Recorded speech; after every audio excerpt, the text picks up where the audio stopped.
ভাইয়া এই নাও টাকা। কি ব্যাপার ঋতু, তুই আমাকে টাকা দিচ্ছিস? আমি দিছি। হ্যাঁ আমি দিছি, এই টাকা দিয়ে তুমি এখন এনজয় করো।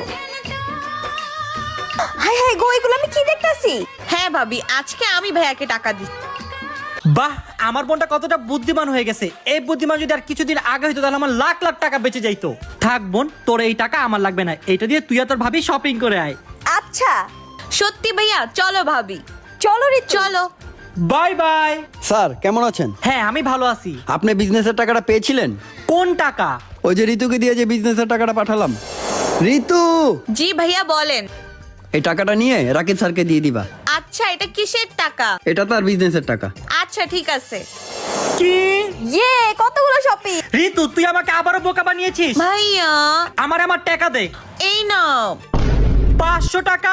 আমার বাকি টাকা কই? শপিং শেষ, চলো চলো ভাগি।